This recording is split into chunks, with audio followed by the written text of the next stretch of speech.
Good evening, students. Today I am teaching you the different types of taxes, mainly direct and indirect tax. Taxes are broadly classified into two, direct and indirect taxes. The first one is direct tax. It is a tax imposed upon one individual and it is paid by the same individual. Direct taxes cannot be shifted. Impact and incidence are upon the same individual. Personal income tax, corporate tax, wealth tax, and gift tax are the examples of direct tax. Corporate tax means tax which is imposed upon the income of the companies. Wealth tax we can say property tax. And you know that income tax. What is income tax? Now, merits of direct taxes. First one, economical. The cost of collection of direct taxes are less. For example, in the case of income tax, it is deducted from the salary of an individual. Second, certain. Direct taxes are certain or clear to the taxpayer. Taxpayer is sure about the time, method of payment and the amount to be paid. Third, equity or we can say equality. Direct taxes are progressive in nature. With the increase in income of the people, the rate of income tax also increases. It falls heavily upon the rich people and poor people are exempted from this. It will help to reduce inequalities in the distribution of income and wealth. Next, elastic. The governments can increase and decrease the rate of direct taxes according to the requirements of the economy. Requirements means according to the needs of the economy. In the case of natural calamities, the state government can increase the rate of taxes to get more revenue. Simple. Direct taxes are simple and easy to understand. Civic consciousness. Direct taxes will create civic consciousness among the taxpayers. The taxpayers are made aware of their duty towards running of the government. That is the meaning of civic consciousness. Demerits of direct taxes.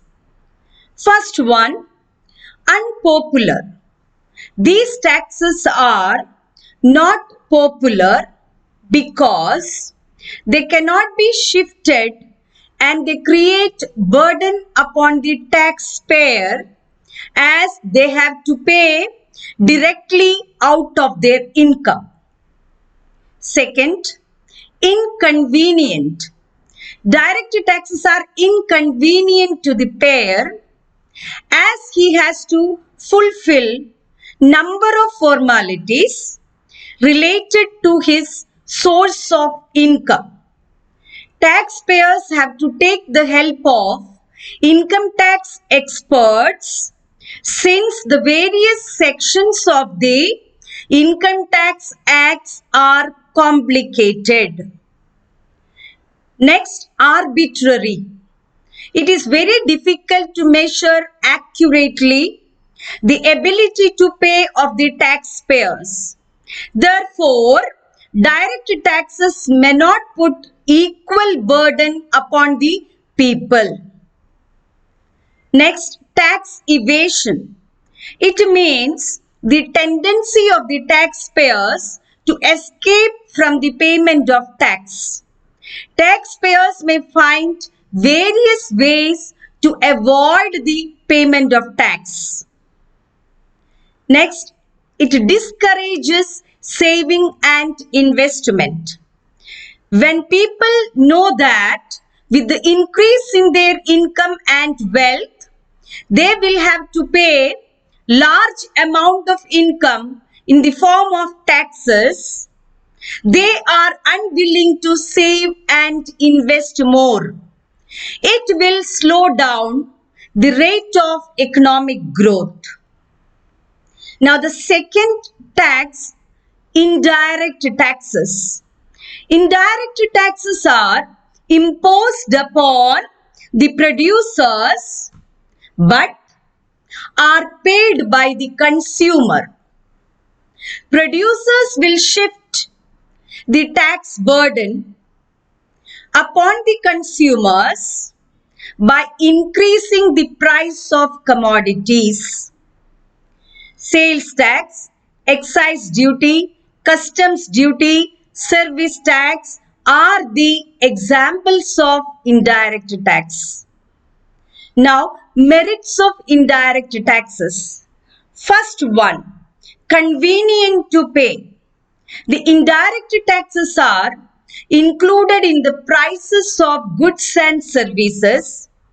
Therefore, most of the taxpayers are not even aware of their payment. Next, wide coverage. These taxes are paid by all income groups, the low, middle and high. These taxes are levied means imposed on necessities, comforts and luxuries. Thus, it covers all income groups, the poor as well as the rich as well as the middle income groups. Next, elastic. Indirect taxes are elastic in nature.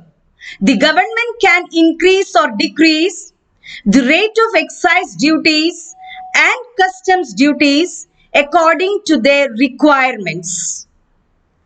Next, tax evasion is difficult. Indirect taxes are difficult to be evaded. Means difficult to be avoided because the tax rate is included in the price of commodity. Next, it helps to check the consumption of harmful goods. Indirect taxes are used to control the consumption of harmful goods like alcohol, cigarettes, etc. The government can impose high rate of indirect tax upon these goods to improve health and efficiency of the people. Next, it is a powerful tool of economic policies. Indirect taxes are helpful to the government in making various economic policies. For example, the government can impose heavy import duties to control imports and to protect domestic industries from foreign competition. Domestic means our own industries, or we can say home industries.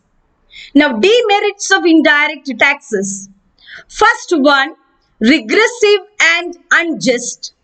Indirect taxes are imposed upon the necessities which are consumed by the poor. They are not imposed on the basis of ability to pay. For example, the rich and poor are required to pay the same amount of tax on commodities like kerosene, washing soap, toothpaste, etc. Therefore, the tax burden falls heavily upon the poor people. Second, it is inflationary in nature. The indirect tax leads to rise in price without reducing the purchasing power of the taxpayer. Purchasing power means income of the taxpayer. As a result, inflation occurs. Inflation occurs means inflation happens, or we can say inflation takes place. Next one, uneconomical. The cost of collection of indirect tax is heavy. The government has to appoint inspectors to check the accounts and stocks of producers, wholesalers, and retailers for finding out whether they are paying taxes or not. Next, uncertain revenue.